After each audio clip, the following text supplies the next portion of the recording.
देखिएगा, आज हम लोग स्टार्ट कर रहे हैं एक्सरसाइज नंबर 13.2 प्रोबेबिलिटी की सेकंड एक्सरसाइज। देखिए, जो एक्सरसाइज नंबर 13.2 है वो जो है डिपेंडेंट है कि प्रोबेबिलिटीज़ के मल्टीप्लिकेशन के ऊपर, ठीक है। और इसमें हम लोग इंडिपेंडेंट इवेंट्स के बारे में भी पढ़ेंगे, ठीक है ना। दो बातें हम यहाँ पर पढ़ने वाले हैं, तो इंडिपेंडेंट इवेंट्स के बारे में स्टडी करने वाले हैं और दूसरा हम लोग स्टडी करने वाले हैं about the multiplication of probabilities, ठीक है। तो देखिए, जो इसका जो फर्स्ट वाला क्वेश्चन जो स्टेट करता है वो है कि पी ए मतलब मैं एक्सरसाइज कराता चला जाता हूँ, आपको तभी समझाता चला जाऊँगा सारी बातें, ठीक है।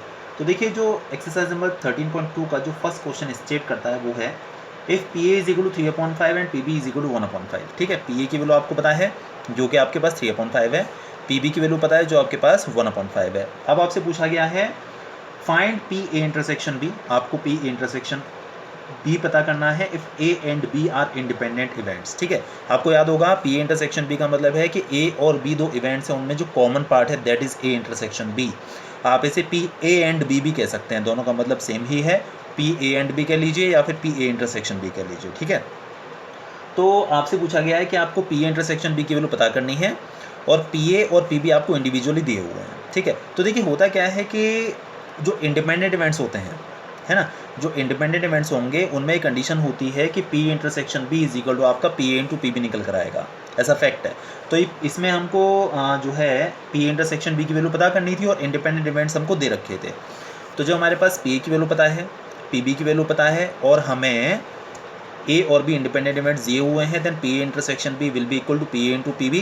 पी ए की वैल्यू देखिएगा हमने यहाँ पर पुट कर दिया 3/5 और पी बी की वैल्यू पुट कर दी है 1/5, दोनों का मल्टीप्लिकेशन किया और आपको मिला आंसर मिल गया 3/25। This is the value of P A intersection B जो हमसे की पूछा गया था, ठीक है। चलो, इसके बाद देखिए हम सेकंड क्वेश्चन करते हैं अपना। सेकंड क्वेश्चन आपका क्या स्टेट कर रहा है?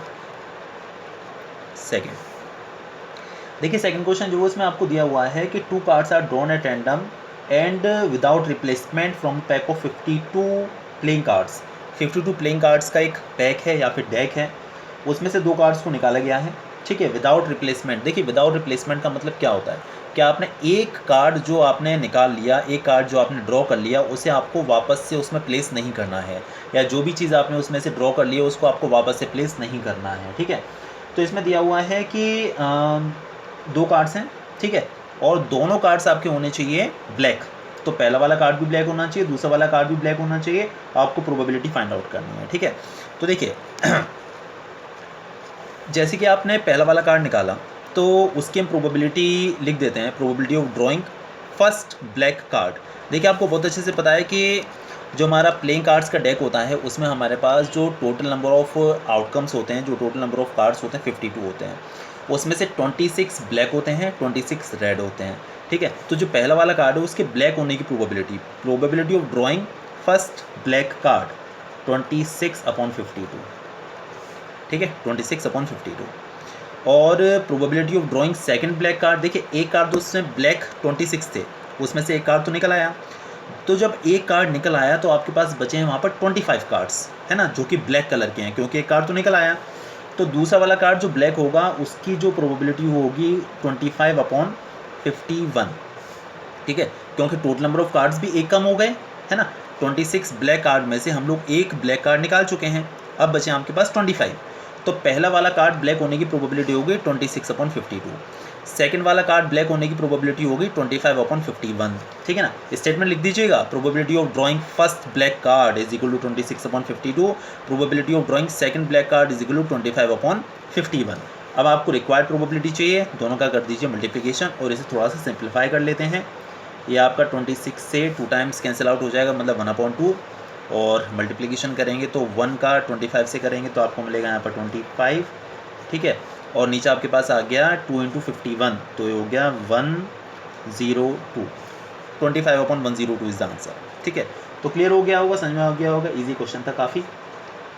इसके बाद देखिएगा हम बात करेंगे थर्ड क्वेश्चन के बारे में।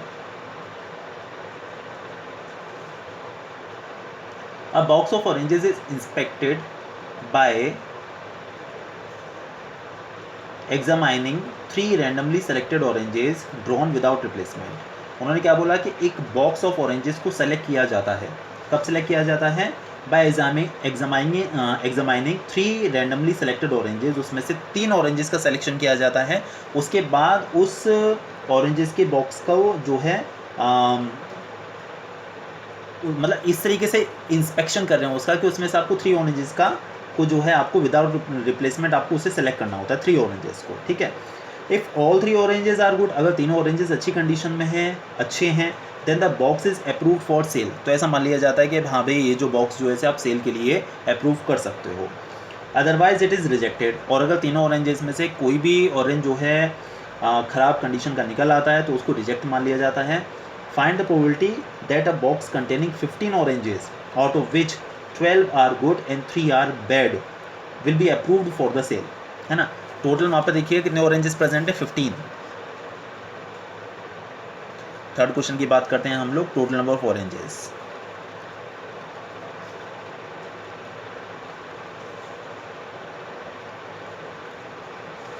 टोटल ऑरेंजेस हैं 15, ठीक है। उसमें से जो गुड ऑरेंजेस हैं,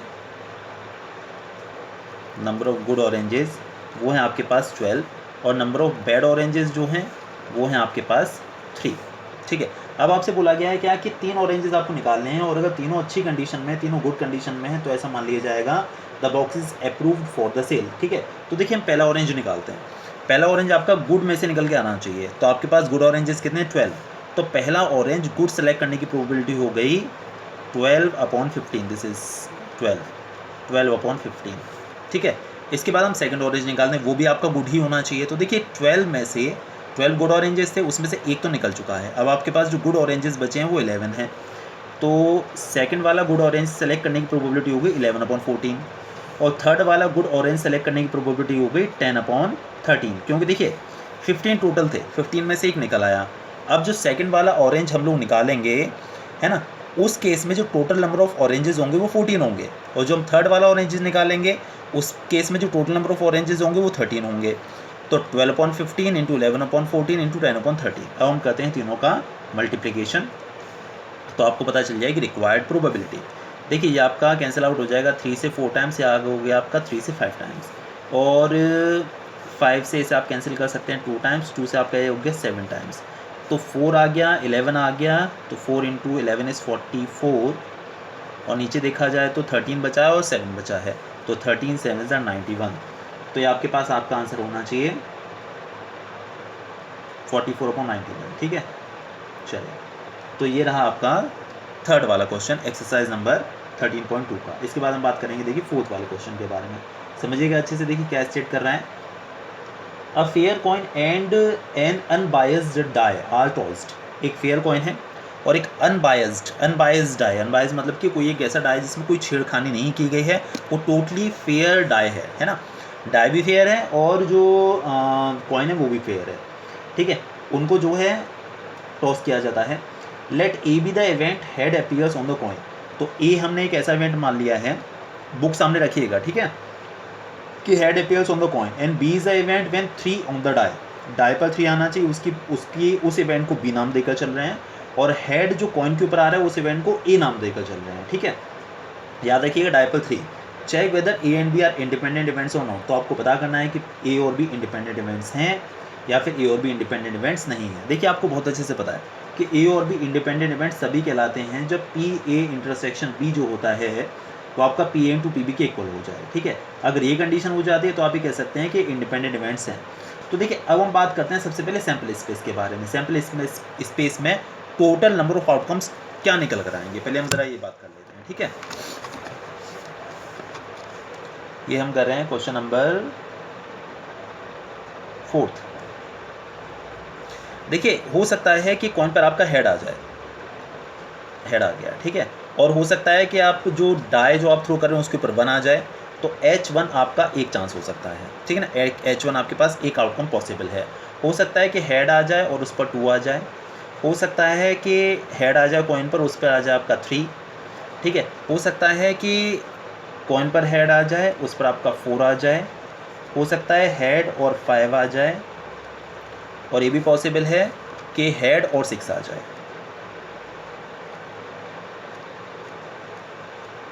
ठीक है। तो हेड से रिलेटेड आपकी 6 आउटकम से हो गए। अच्छा ये भी पॉसिबल है कि टेल आ जाए और 1 आ जाए, टेल आ जाए और 2 आ जाए, टेल आ जाए और 3, tail and 4, tail and 5 and tail and 6। ठीक है, तो हमारे पास ये टोटल आउटकम्स हो सकते हैं। मतलब देखा जाए तो हमारे पास 12 जो है वो टोटल नंबर ऑफ आउटकम्स हैं, है ना, हेड से रिलेटेड और उसके बाद टेल से रिलेटेड। ठीक है, इसके बाद देखिए हमसे जो कंडीशन दी हुई है, जो हमें क्वेश्चन पूछा गया, वो पूछा हुआ है कि ए में क्या है कि हेड आ रहा है और हेड अपीयर्स, ठीक है, और बी जो उसमें 3, तो क्या इंडिपेंडेंट इवेंट्स हैं। ठीक है, चलिए बिल्कुल निकालते हैं।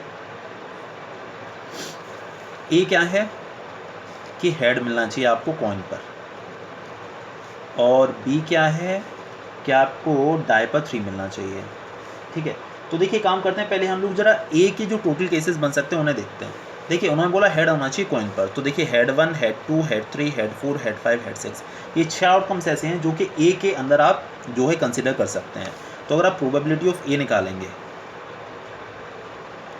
तो हमारे पास ये निकल कर आएगी 6/12। 6/12 मतलब कि 1/2 भी आप इसको लिख सकते हैं। ये आपके पास प्रोबेबिलिटी ऑफ ए इवेंट निकल कर आ गई, जिसमें आपको हेड की प्रोबेबिलिटी निकालनी थी कि कॉइन पर हेड आना चाहिए। तो 6 केसेस थे ना, H1, H2, H3, H4, H5, H6। तो इस तरीके से आप कह सकते हैं 6/12 मतलब कि 1/2। इसके बाद हम बात करेंगे कि डाई पर 3 आना चाहिए। तो देखिए डाई पर 3 2 केसेस में मिल रहा है, एक तो H3 और दूसरा T3। तो अगर हम PB निकालते हैं तो हमें PB मिलेगा 2/12 मतलब कि 1/6। ठीक है ना, ये आपके पास PB सेकंड वाले इवेंट की प्रोबेबिलिटी निकल कर आ गई जो कि 1/6 है। ठीक है, अब हमसे पूछा गया है कि क्या ये इंडिपेंडेंट इवेंट्स हैं, तो आपको निकालना पड़ेगा PA इंटरसेक्शन B। ठीक है, देखिए PA इंटरसेक्शन B का मतलब क्या है कि आपको ऐसा आउटकम लेना है जो A और B दोनों में कंसिडर किया जाए, जो A और B दोनों में कंसिडर किया जाए। मतलब A था कि हेड आना चाहिए और B था कि डाई पर 3 आना चाहिए। तो A इंटरसेक्शन B का मतलब है कि हेड भी हो और 3 भी हो। तो आप देख सकते हैं सिर्फ एक आउटकम ऐसा है जहाँ पर हेड भी है और 3 भी है ना, this is A intersection B। तो अगर आप इसकी प्रोबेबिलिटी निकालेंगे तो आपको मिलेगा, देखिए ये एक आउटकम है ना, ओनली सिंगल आउटकम, तो 1/12, this is PA intersection B। आप एक काम करिए, PA इंटू PB निकाल के देखिए। PA आपके पास था 1/2 और PB आपके पास अभी हमने निकाला था 1/6। तो आप इन दोनों का मल्टीप्लाई करेंगे तो आपको मिलेगा 1/12। तो आप देख सकते हैं PA इंटरसेक्शन B और PA इंटू PB सेम निकल कर आ रहे हैं। तो आप ये कह सकते हैं यस दिस इज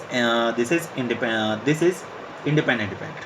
ठीक ना, ये आपकी जो है दो हैं, sorry I must say these are independent events. ठीक है ना, तो इंडिपेंडेंट इवेंट्स है। क्लियर हो गया होगा, शायद से समझ में आ गया होगा, क्योंकि 2 इवेंट्स के बारे में यहाँ पर बातें चल रही हैं।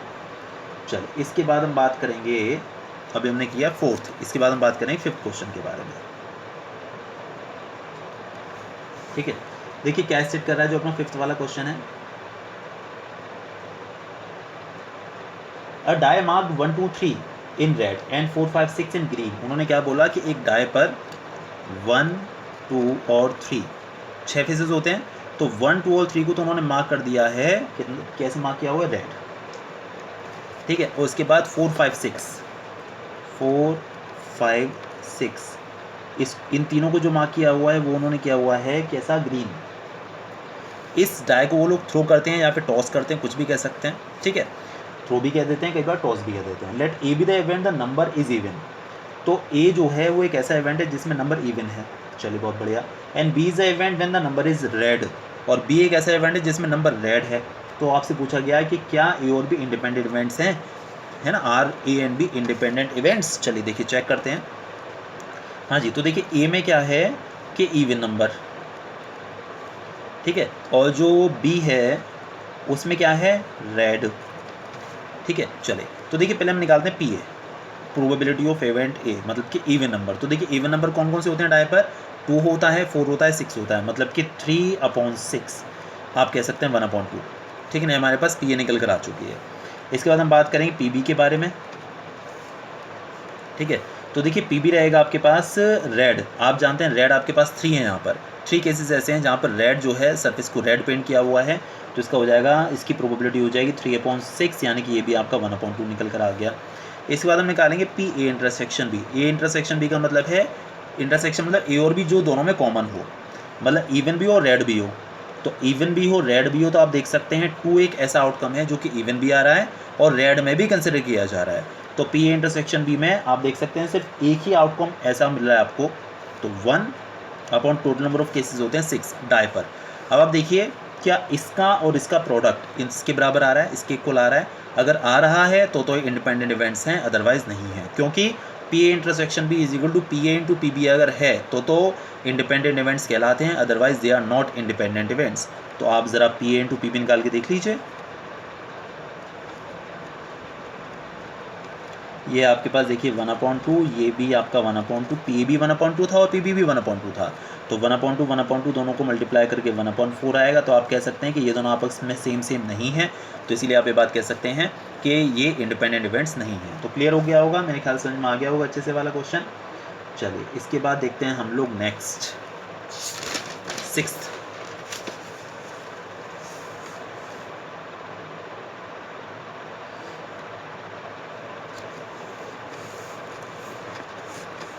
देखिए जो 6 वाला क्वेश्चन है काफ़ी ज़्यादा इजी है वो, वैसे देखा जाए तो। क्या दिया हुआ है क्वेश्चन में कि E and F be the events, P की वैल्यू आपको दे रखी है, पी एफ की वैल्यू भी दी हुई है और पी इंटरसेक्शन एफ भी दिया हुआ है। अब आपसे पूछा गया है कि क्या ई और एफ इंडिपेंडेंट इवेंट्स हैं। तो देखिए इजी है, मेरे ख्याल से मुझे करने की भी ज़रूरत नहीं है। पी और पी एफ का मल्टीप्लिकेशन करके देखिए, अगर पी इंटरसेक्शन एफ के इक्वल आ जाता है तो इंडिपेंडेंट इवेंट्स हैं, अदरवाइज आप सीधे लिख सकते हैं कि they are not independent events. ठीक है, तो क्लियर हो गया होगा, समझ में आ गया होगा अच्छे से। इसके बाद देखिएगा 7th वाला क्वेश्चन। क्या बोला उन्होंने कि गिवन दैट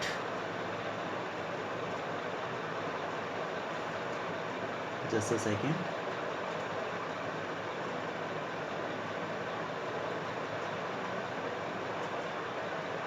चलिए हाँ जी, given that the events A and B such that P आपको दे रखा है, पी ए यूनियन बी आपको दिया हुआ है और पी बी आपको दिया हुआ है। ठीक है ना, आपको पी की वैल्यू फाइंड आउट करनी है। दो केसेस यहाँ पर आपको दिए हुए हैं, एक तो जब ये दोनों म्यूचुअली एक्सक्लूसिव इवेंट्स हैं और दूसरा इंडिपेंडेंट इवेंट्स हैं। दोनों केसेस में आपको पी की वैल्यू फाइंड आउट करनी है। ठीक है, बिल्कुल कर लेंगे, देखिएगा ज़रा। अब हम करें अपना 7th question.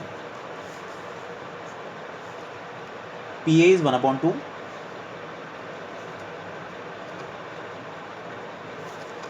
and P A union B is 3/5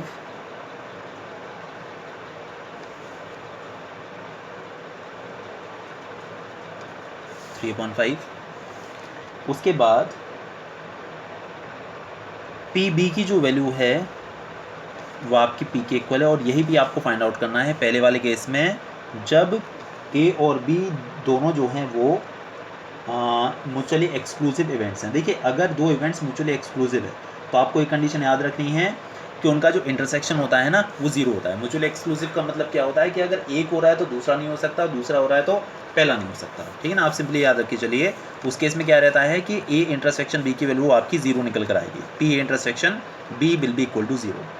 ठीक है, देखिए आपके पास एक फॉर्मूला होता है, P A union B is equal to P A plus P B minus P A intersection B, ये आपके पास फॉर्मूला रहता है। ठीक है ना, P A union B is equal to P A plus P B minus P A intersection B. अब देखिए पी ए यूनियन बी की वैल्यू आपके पास है, दैट इज़ 3/5। तो पी ए यूनियन बी के प्लेस पर आप लिख दीजिए 3/5।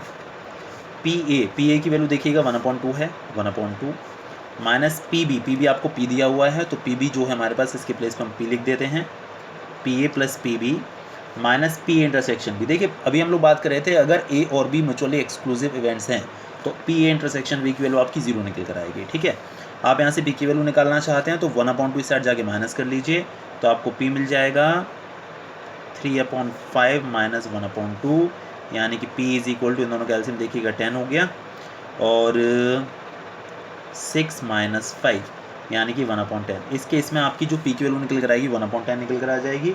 और जो अगला वाला केस है, अगला वाला केस देखिए आपको दिया हुआ है उन्होंने कि अगर ये दोनों इंडिपेंडेंट इवेंट्स हैं, अगर इंडिपेंडेंट हैं तो उस केस में इसकी वैल्यू क्या निकल कर आएगी, जो पी है उसकी वैल्यू क्या हो जाएगी। चलिए सेकंड वाला देखिएगा, देखिए हम फॉर्मूला सेम यूज़ कर रहे हैं वाला। ठीक है, P A union B is equal to P A plus P B minus P A intersection B, same formula हम लोग यूज़ कर रहे हैं। और इस बार जो ए और बी हैं वो इंडिपेंडेंट इवेंट्स हैं। तो चलिए देखिए, बहुत बढ़िया। देखिए जो हमारे पास पी ए यूनियन बी है, इसकी प्लेस पर हम लिख सकते हैं 3/5, जैसा कि हमें दिया हुआ है, गिवन है, ये रहा। ठीक है, 3/5 is equal to P A की वैल्यू देखिएगा अपने पास 1/2 है, 1/2 प्लस पी बी आपके पास पी है, तो जो पी बी है इसके प्लेस पर पी लिख दीजिए, minus P A intersection B, ये जो था इसको आप लिख सकते हैं इंडिपेंडेंट इवेंट्स वाले केस में P A into P P, ये आप लिख सकते हैं। ठीक है, मेरे ख्याल से ये बात क्लियर होगी, अच्छे समझ में आ गया होगा। चलिए इसके बाद देखिएगा 3/5, ये जो 1/2 है इसको इधर जाके वापस से माइनस करते हैं, is equal to P minus P A आपके पास कितना था, 1/2 था ना, it was 1/2, here it is, ये देखिएगा, और पी बी की वैल्यू आपकी पी थी। ठीक है, चलिए इसमें से भी माइनस किया था हमने, 3/5 माइनस 1/2 1/10 आया था, ये आपका 1/10 आ जाएगा, और p माइनस 1/2 पी, तो p माइनस 1/2 पी आपका ये 1/2 पी ही आ जाएगा ये। अब यहाँ पर ले लेते हैं इस 2 को इस साइड, तो 2/10 यानी कि 1/5 विल बी द आंसर। तो इस बार जो आपकी p की वैल्यू निकल कर आ जाएगी 1/5 आ जाएगी। ठीक है, तो इतनी बात क्लियर होगी, समझ में आ गया होगा 7th वाला क्वेश्चन भी। अब बात करेंगे 8th क्वेश्चन के बारे में। ठीक है, A and B be the independent events such that PA is equal to 0.3 and PB is equal to 0.4। आपको PA इंटरसेक्शन B पता करना है, PA यूनियन B पता करना है, PA अपॉन B पता करना है, और PB अपॉन A पता करना है। कई सारी वैल्यूज़ आपको निकालनी है। तो अब हम लोग कर रहे हैं अपना question number 8।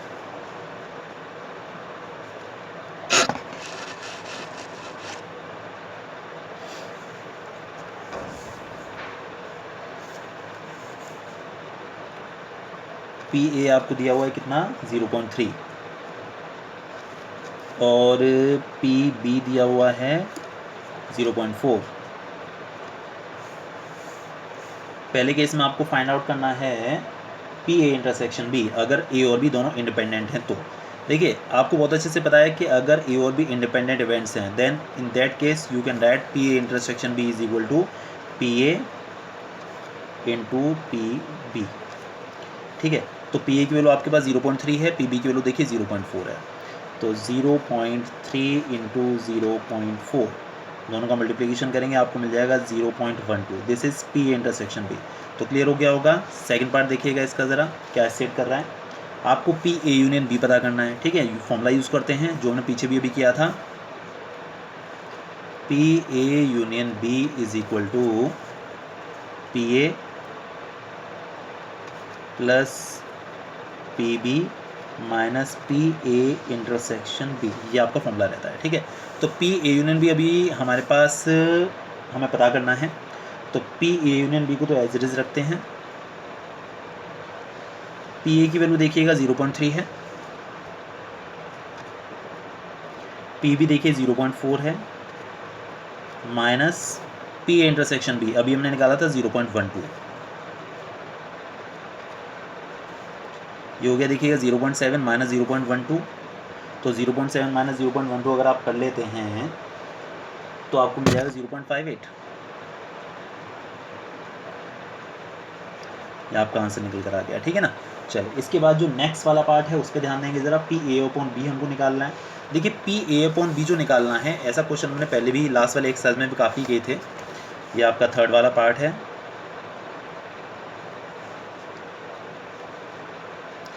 PA upon B। देखिए PA अपॉन B का मतलब है PA intersection B upon PB।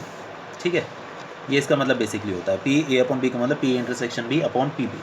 अभी हमने पीछे निकाला था जो PA इंटरसेक्शन B की वैल्यू निकल कर आई थी, दैट वाज 0.12 अपॉन PB 0.4, तो 0.12 अपॉन 0.4।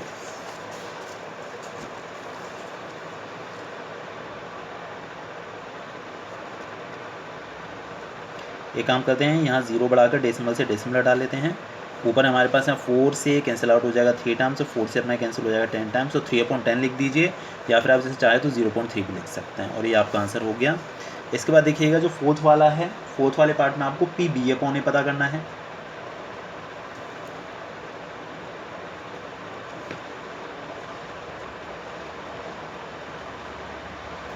तो PB अपॉन A का मतलब है PA इंटरसेक्शन B तो ऊपर ही आएगा upon PA। P B upon A का मतलब है पी ए इंटरसेक्शन बी या फिर P B intersection A upon P ए।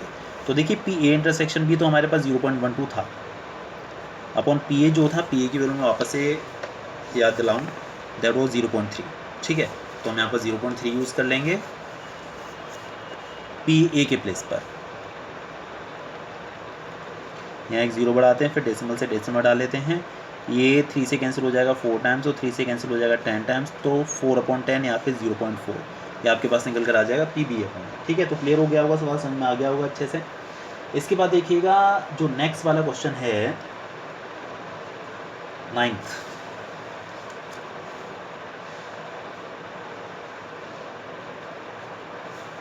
क्या स्टेट कर रहा है, ए एंड बी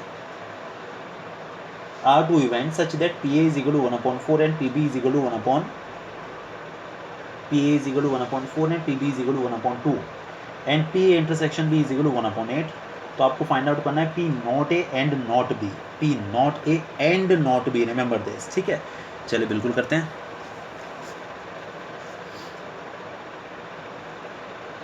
PA आपको दे रखा है 1/4,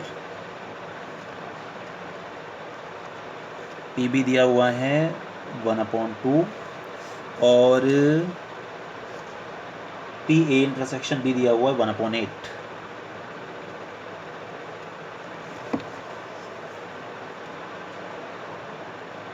ठीक है, ये आपके पास डेटा है।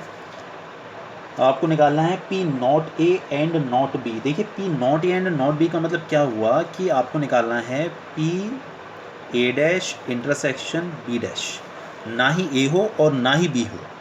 P not A and not B, देखिए ए का मतलब होता है the probability of happening A, और पी ए डैश का मतलब होता है probability of not happening of ए, और बी डैश के लिए भी ये बोल रहे हैं। ठीक है ना, दोनों की न होने का, और साथ में उन्होंने एंड वर्ड यूज़ किया, तो आपको पता है कि एंड मतलब हो गया इंटरसेक्शन। तो आपको निकालना है P A dash intersection B dash. ठीक है, अब आप इसे देखिए कैसे लिख सकते हैं, बात आती है आप इसे लिख कैसे सकते हैं।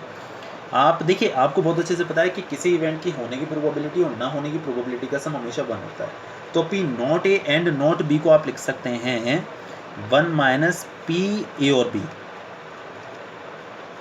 ए या फिर बी में से कोई भी हो जाए, 1 में से आप उसको माइनस कर दें तो आपको पता चल जाएगा the probability of not A and not B. ठीक है, तो ए और बी का मतलब होता है आपको बहुत अच्छे से पता है ए यूनियन बी। अब आप इसे लिख सकते हैं 1 minus P A union B. तो 1 माइनस ए यूनियन बी जो है इसका फॉर्मूला आपको पता है, अभी हम पीछे भी यूज़ करते चले आए हैं, P A plus P B minus P A intersection B.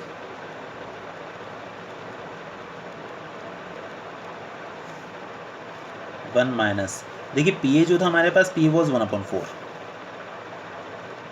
Plus P B was 1/2, P A intersection B was 1/8, 1 minus, यहाँ पर अगर आप एलसीएम ले लेते हैं तीनों का, 4 2 और 8 का, तो 8 मिल जाएगा। 2 + 4 - 1, तो 2 + 4 6 - 1 मतलब 5/8, तो 1 - 5/8 और 1 - 5/8 आप एलसीएम लेके सॉल्व करेंगे तो आपको मिल जाएगा 3/8। This is the required probability P A dash intersection B dash, मतलब कि P not A and not B. And का ध्यान रखिएगा, उन्होंने एंड वर्ड यहाँ पर यूज़ किया था, इसलिए हमने यहाँ पर इंटरसेक्शन जो है निकाला। और अगर बोलते हैं तो आपको यूनियन लेके चलना होता है, एंड अगर बोलते हैं तो आपको इंटरसेक्शन लेकर चलना होता है। ये बात आपको क्लियर होगी मेरे ख्याल से। चलिए इसके बाद हम बात करेंगे जो अपना नेक्स्ट क्वेश्चन है 10th। Events A and B are such that P A आपको दिया हुआ है, पी बी आपको दिया हुआ है, पी नॉट ए और नॉट बी, इस बार आपको और लगा दिया है। जो भी मैं समझा रहा था ना कि और वाले केस में आपको यूनियन यूज़ करना होता है, एंड वाले केस में इंटरसेक्शन यूज़ करना होता है। तो यहाँ पर आपको पी नॉट ए और नॉट बी दिया हुआ है 1/4 state whether A and B are independent और नॉट। तो आपको पता करना है कि क्या ए और बी इंडिपेंडेंट हैं या फिर नहीं है। ठीक है, चलिए बिल्कुल करते हैं।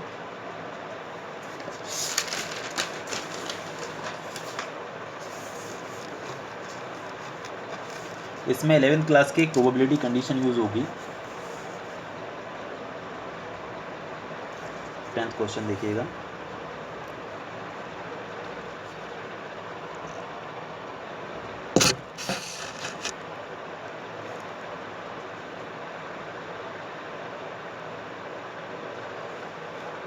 P A is equal to 1/2, P B is equal to, कौन सा कर रहा था मैं, 10th वाला ना, हाँ, P B is equal to 7/12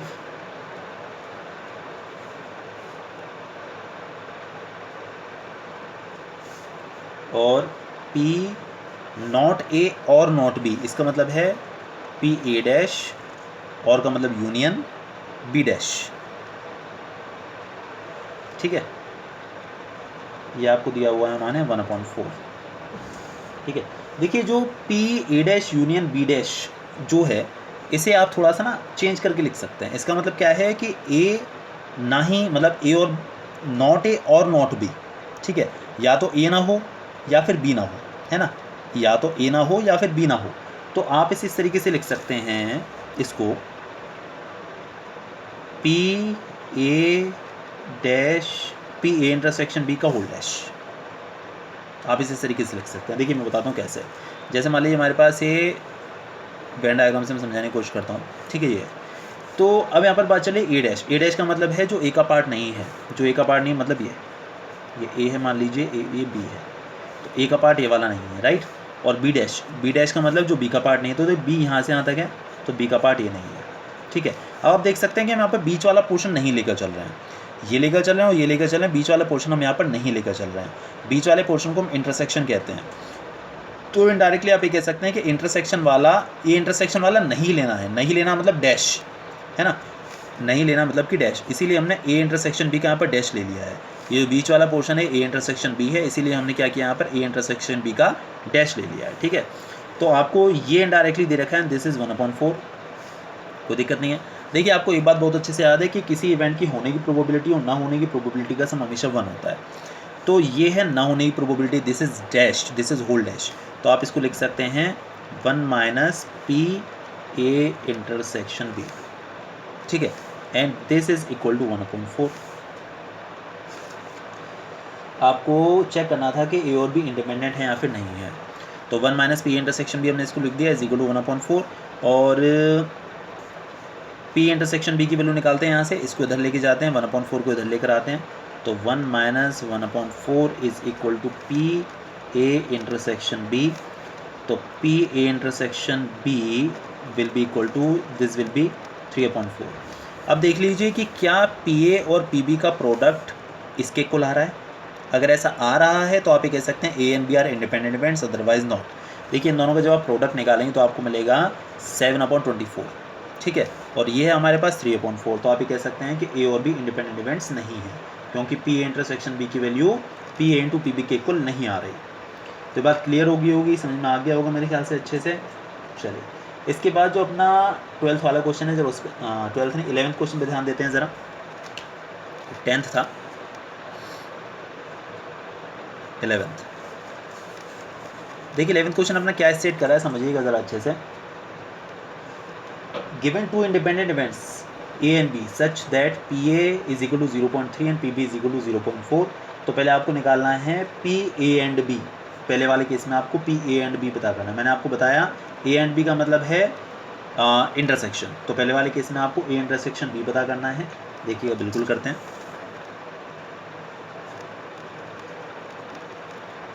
P A is equal to 0.3,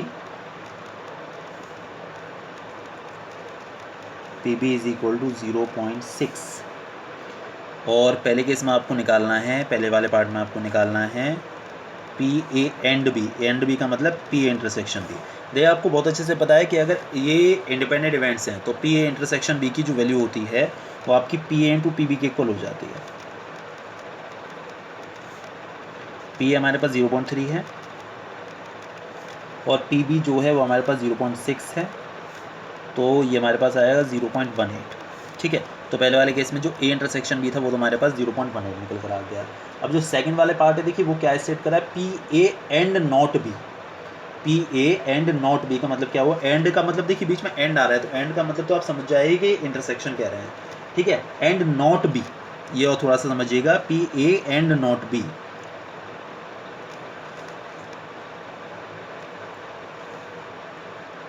ये कह रहे हैं, ठीक है ना, P A and not B का मतलब हो गया P A intersection B dash. देखिए क्या है कि फिर से मुझे वेन डायग्राम से समझाना पड़ेगा। जैसे मान लीजिए हमारे पास ए है ये हमारे पास बी है, ठीक है। अब हमसे ये कहना चाह रहे हैं कि ए एंड नॉट बी, मतलब ए intersection B dash.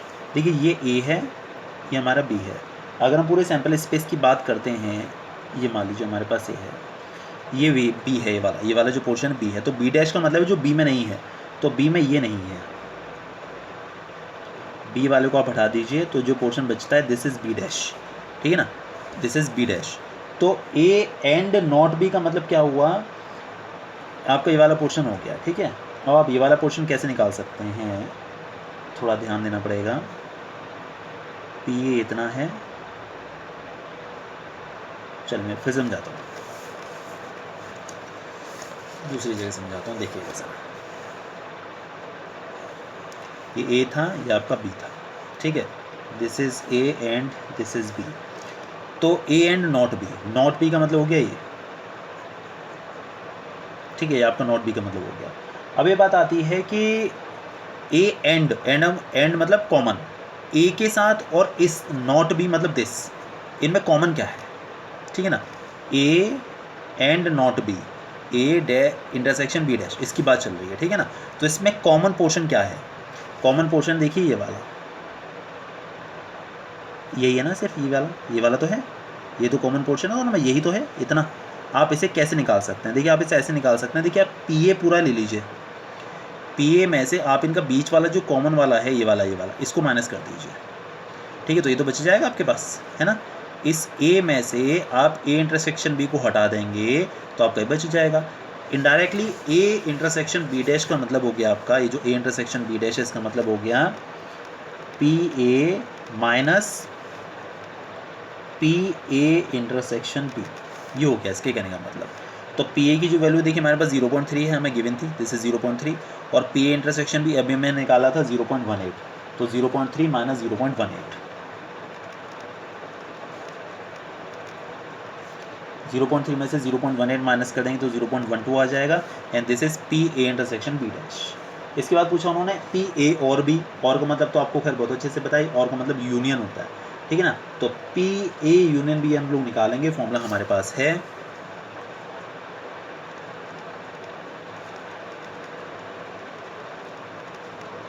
P A union B का मतलब P A plus P B minus P A intersection B.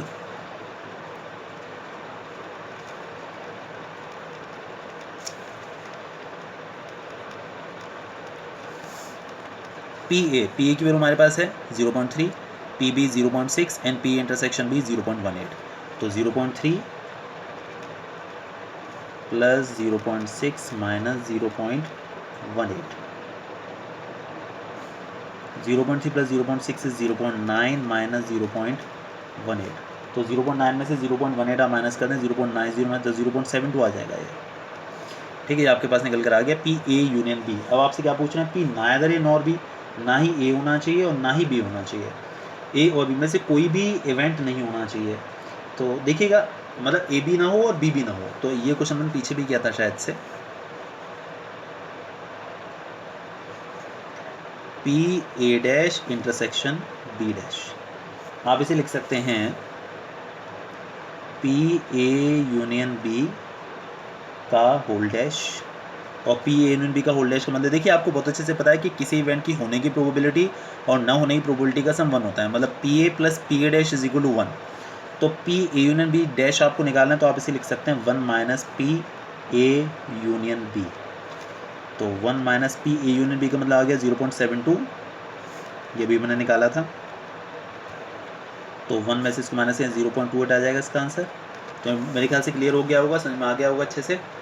चलो इसके बाद हम करेंगे 12th वाला question, a dice tossed thrice find the probability of getting an odd number at least once. एक die को 3 बार उछाला जाता है तो आपको कम से कम एक बार ऑड नंबर आने की प्रोबेबिलिटी फाइंड आउट करनी है, कम से कम एक बार, ठीक है।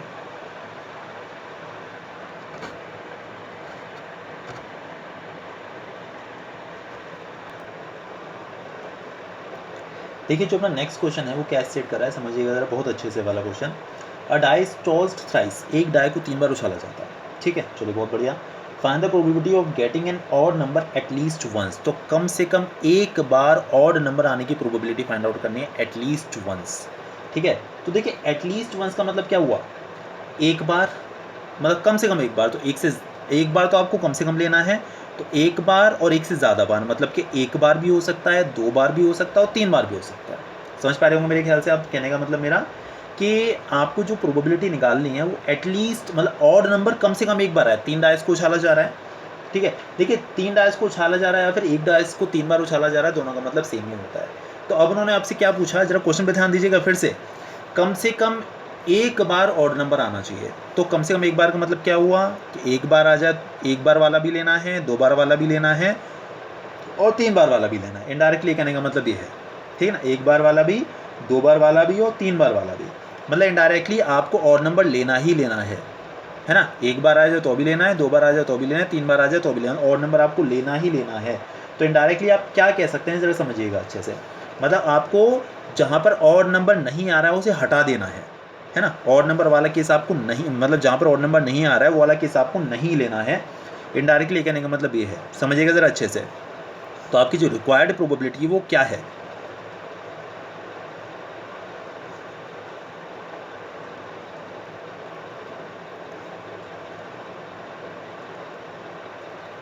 वन माइनस, आपको वो आउटकम्स नहीं लेने हैं जहाँ पर ऑड नंबर नहीं आ रहा, मतलब 1 minus probability of getting odd number 0 times.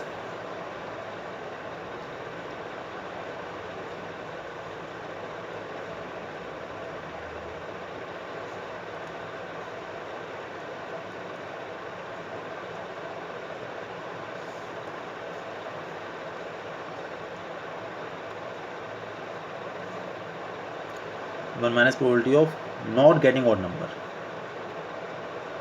1 minus probability of not getting odd number, मतलब फाइनली आपको ऑड नंबर जिसमें नहीं है उस प्रोबेबिलिटी को 1 में से माइनस कर देना है। मेरे ख्याल समझ पा रहे होंगे आप, कहने का मतलब कि आपको वो केसेस नहीं लेने हैं जहाँ पर ऑड नंबर नहीं आ रहा, ठीक है।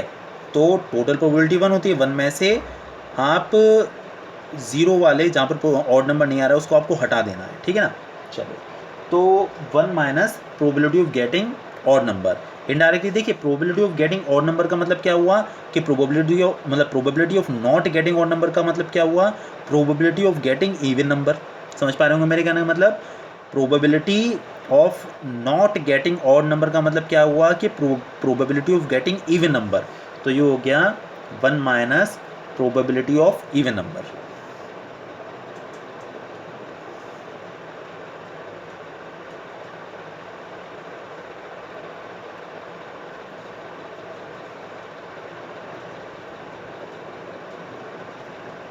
One minus probability of even number. अच्छा, अब देखिएगा यहाँ पर 3 डाइस हैं। देखिए जब आप एक डाई को उछालते हैं तो जो इवन नंबर आते हैं 2, 4, 6 निकल कर आते हैं, यानी कि 3 आउटकम्स ऐसे हैं जहाँ पर आपको इवन नंबर मिलता है, ठीक है। तो अगर हम 3 डाइस की बात कर रहे हैं तो देखिए पहले डाइस पर आपको 3 ऑड नंबर मिलेंगे, सॉरी 3 इवन नंबर मिलेंगे। तो इवन नंबर की जो प्रोबेबिलिटी होगी एक जो है एक डाई वाले केस में वो होगी 3/6, क्योंकि टोटल आउटकम 6 होते हैं एक डाई के लिए, और दूसरे के लिए भी 3/6 होगी, और तीसरे के लिए भी आपकी 3/6 हो गई। तो देखिए 3/6 मतलब 1/2, तो 1/2, 1/2, 1/2 तीनों का मल्टीप्लाई करेंगे तो आपको मिल जाएगा 1/8, और 1 माइनस 1/8 का मतलब हो गया 7/8, and this should be the required answer, ठीक है। तो मैं क्या समझ में आ गया होगा ये वाला सवाल क्या स्टेट कर रहा था, क्लियर हो गया होगा।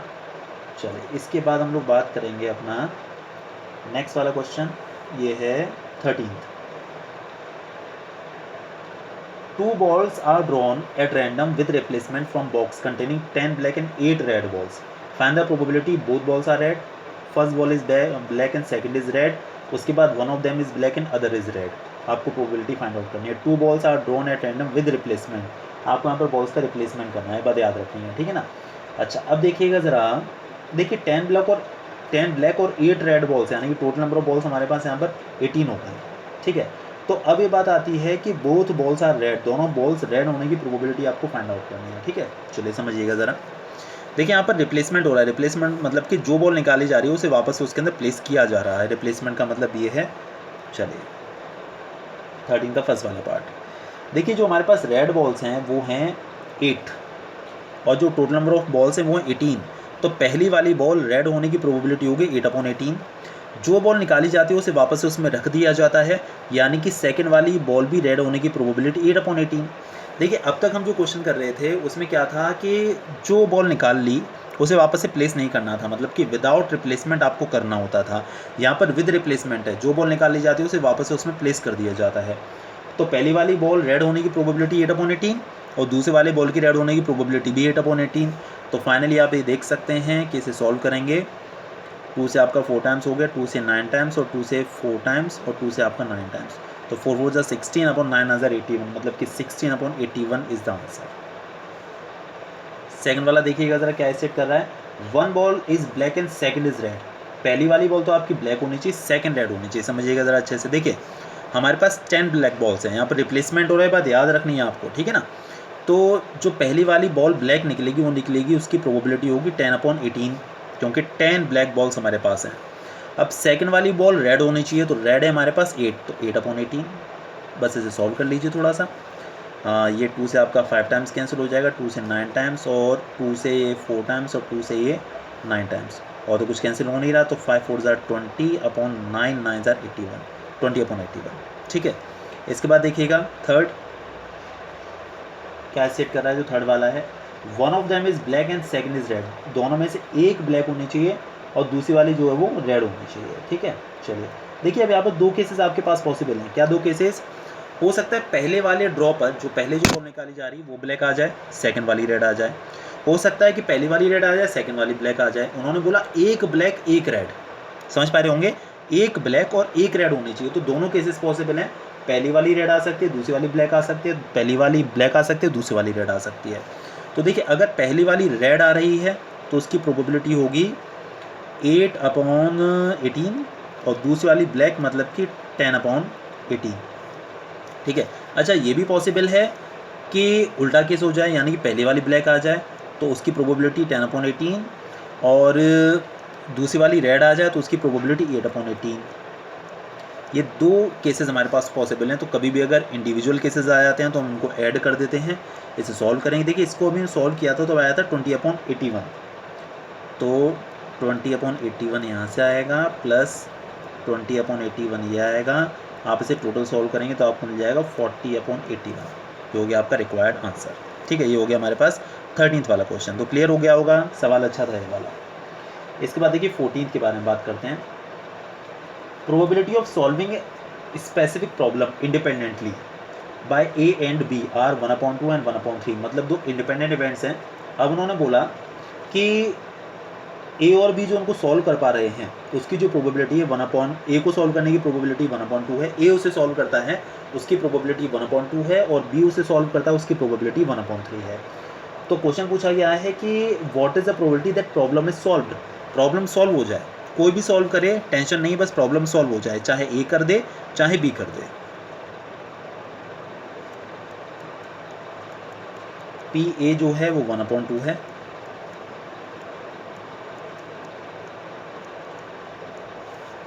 देखिए इंडिपेंडेंट है, ज़ाहिर सी बात है पता चल रहा है कि इंडिपेंडेंट क्यों है, क्योंकि भाई एक अगर वो चीटिंग नहीं कर रहे हैं आपस में तो यहाँ तो हम वो चीज़ छोड़ के चलते हैं।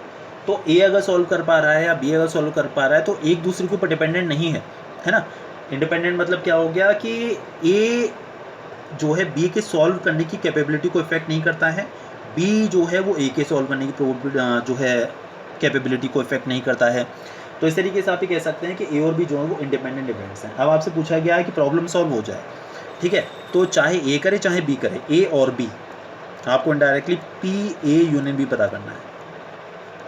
फॉर्मूला आपको पता है क्या होता है, P A plus P B minus P A intersection B, ये फॉर्मूला रहता है, ठीक है। पी आपके पास है 1/2 प्लस पी बी है 1/3। देखिए इंडिपेंडेंट हैं तो पी इंटरसेक्शन बी का मतलब है P A into P B. ये तो आपका खैर 1/2 है, ये 1/3 है, ये हो गया 1/6। एलसीएम लेंगे, तीनों का एलसीएम 6 निकल कर आ जाएगा। तो यहाँ मिलेगा आपको 3 + 2 - 1, तो 3 + 2 मतलब 5 - 4/6, 4/6 का मतलब हो गया 2/3। तो प्रॉब्लम सॉल्व हो जाए इसकी प्रोबेबिलिटी 2/3 है, ठीक है। ए करे बी करे कोई दिक्कत नहीं है, लेकिन बस सॉल्व हो जाए तो उसकी जो प्रोबेबिलिटी है 2/3 निकल कर आएगी, ठीक है। इसके बाद हम आगे बात करेंगे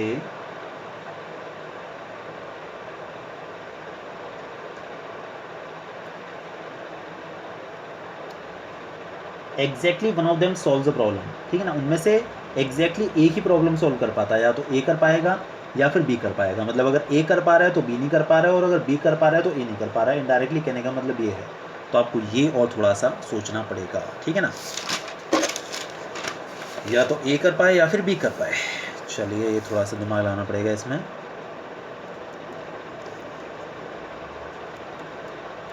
मान लीजिए ए कर पा रहा है तो A intersection B dash, B नहीं कर पा रहा। और ये केस भी पॉसिबल है कि बी कर पाए और ए ना कर पाए, बी इंटरसेक्शन ई डैश। दोनों का मतलब दोनों केसेस पॉसिबल है। हो सकता है ए कर दे बी ना कर पाए, हो सकता है बी कर दे ए ना कर पाए। देखिए अभी हमने इसकी वैल्यू निकाली थी P A intersection B dash की, शायद से याद होगा आपको। This was P A minus P A intersection B, और ऐसे ये हो जाएगा P B minus P A intersection B.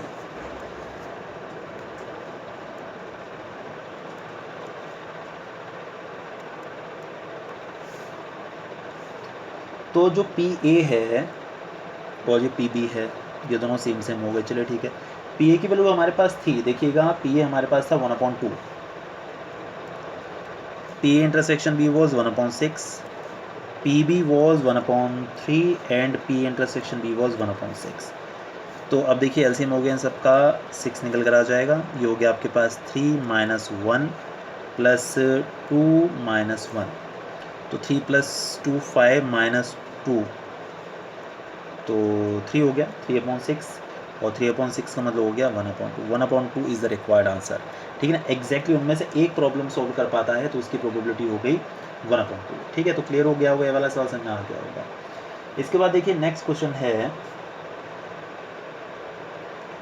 One card is drawn at random from a well shuffled deck of 52 cards, in which of the following cases R E and F independent. तो उन्होंने बोला कि एक card को draw किया जाता है 52 cards में से, ठीक है। तो इन केसेस में से किस केस में जो ई और एफ हैं वो इंडिपेंडेंट इवेंट्स होंगे। तो बस देखिए वही आपको करते चला जाना है। पी निकालिए, पी एफ निकालिए, पी इंटरसेक्शन एफ निकालिए, और अगर पी ई इंटरसेक्शन एफ की value P E into P F के इक्वल आ जाती है तो आप कह सकते हैं कि वो दोनों इंडिपेंडेंट हैं, अदरवाइज इंडिपेंडेंट नहीं है। चलिए देखते हैं ये वाला question 15th।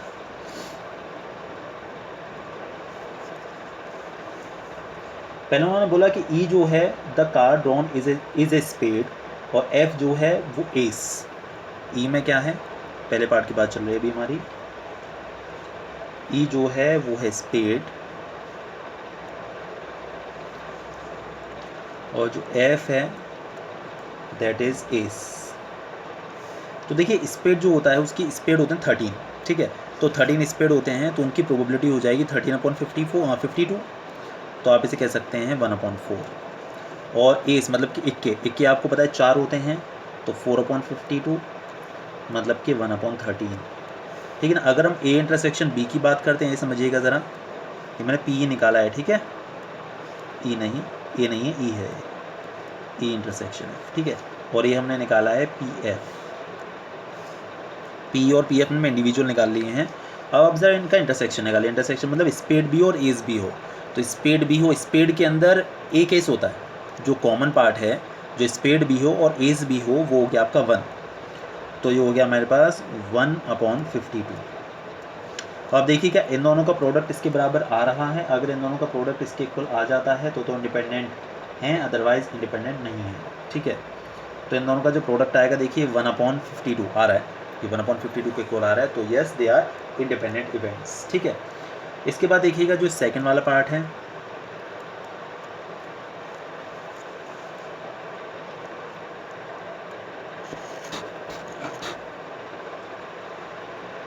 The card drawn is black, the card drawn is king. E में क्या है, ब्लैक कार्ड, और एफ में है किंग।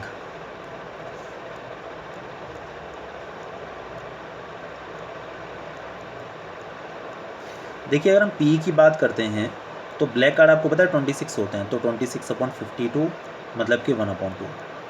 और अगर हम किंग की बात करते हैं तो किंग होते हैं 4, तो 4/52 मतलब 1/30, ठीक है।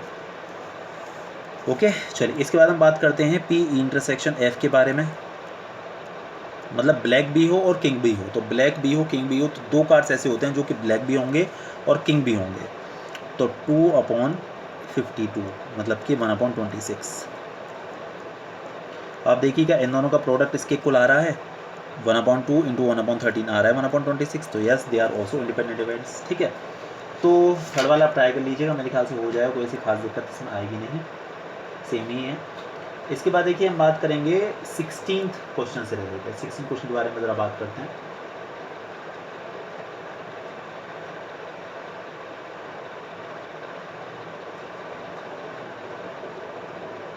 एक सेकंड दीजिए बस।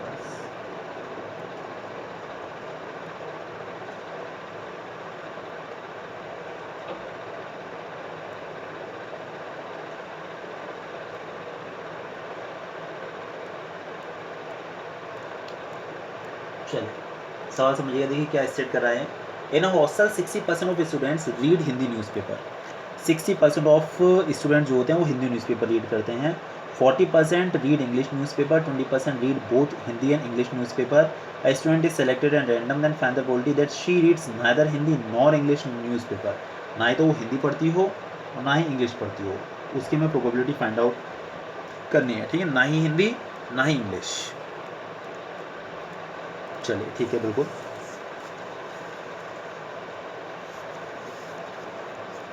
ये है अपना 16th। देखिए प्रोबेबिलिटी ऑफ हिंदी जो है वो है 60% है, 60/100।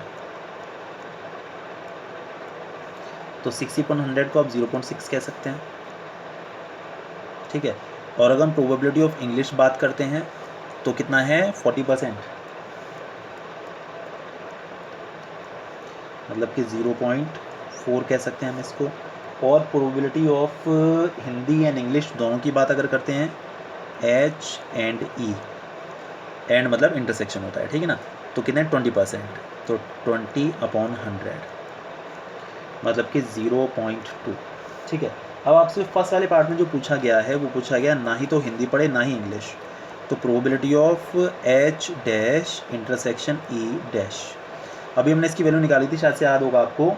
इसको हमने लिखा था 1 minus probability of H union E, ठीक है। ये पीछे हमने लिखा था ना इसे।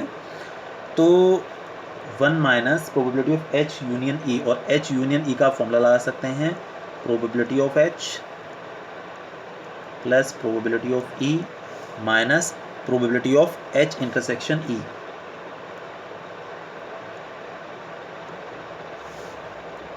ठीक है। चलिए तो 1 minus probability of H, H की प्रोबेबिलिटी 0.6, ई की probability 0.4, H intersection E 0.2।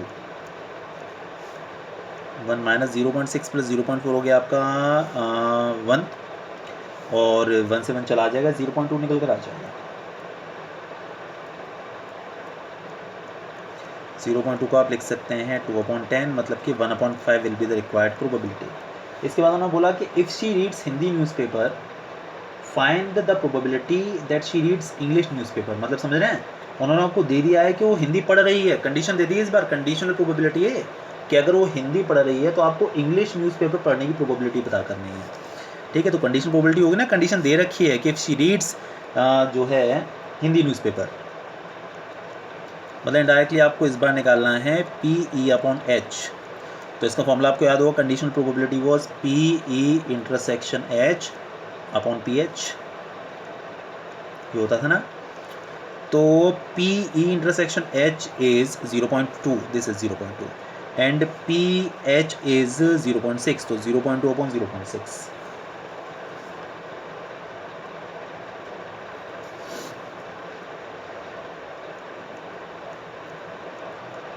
Decimal से डेसिमल हट जाएगा एंड यू विल गेट 1/3, ठीक है।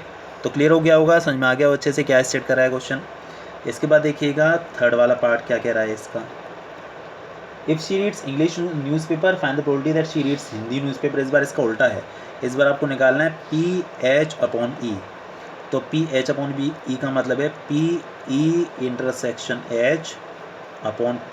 इस बार आपको ये निकालना है, ये भी कंडीशनल प्रोबेबिलिटी है। तो P/H की वैल्यू अभी हमने ऊपर भी यूज़ की थी, 0.2 थी। और PE देखिएगा कितना था, PE हमारे पास 0.4। तो डेसिमल से वापस से डेसिमल हट जाएगा, 2/4 मतलब 1/2 इज़ द रिक्वायर्ड आंसर। ठीक है, तो क्लियर हो गया होगा, समझ में आ गया होगा अच्छे से। चलो इसके बाद हम लोग बात करेंगे 17 क्वेश्चन के बारे में। The probability of obtaining an even number on each die when a pair of die is rolled. ठीक है ना, अगर पेयर ऑफ डाई आप लुढ़काते हैं तो even number on each die, दोनों डाई पर इवन नंबर ही आना चाहिए। ठीक है, चलिए 17 देखिए, इवन नंबर दोनों पर। तो देखिए क्या क्या केसेस पॉसिबल हैं। हो सकता है कि 2 आ जाए, हो सकता है 2 4 आ जाए, हो सकता है 2 6 आ जाए। ठीक है, हो सकता है 4 2 4 4 4 6। ठीक है, हो सकता है इवन नंबर में बोथ बोल रहे हैं ना, तो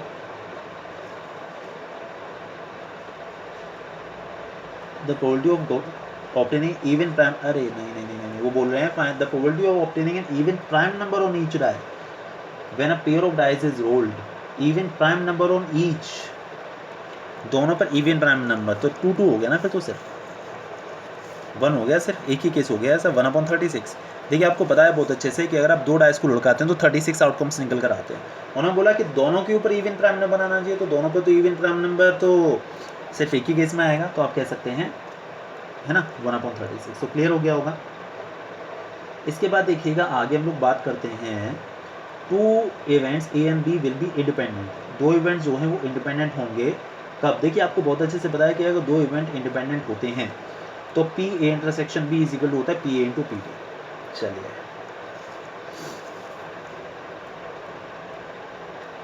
18 के बारे में बात कर रहे हैं, कौन सा सही है। देखिए पहला वाला जो ऑप्शन दे रखा है A and B are mutually exclusive, तो देखिए म्यूचुअली एक्सक्लूसिव तो होते हैं तो PA/B 0 के इक्वल आ जाता है, ये तो नहीं होगा। और इसके बाद जो सेकंड वाला जरा इस पर ध्यान देते हैं, PA'/B'। देखिए PA'/B' का मतलब PA'/B' ही है, और इसको आप लिख सकते हैं PA'/PB', अगर इंडिपेंडेंट हैं तो PA' को आप लिख सकते हैं 1 - PA, और PB' को लिख सकते हैं 1 - PB।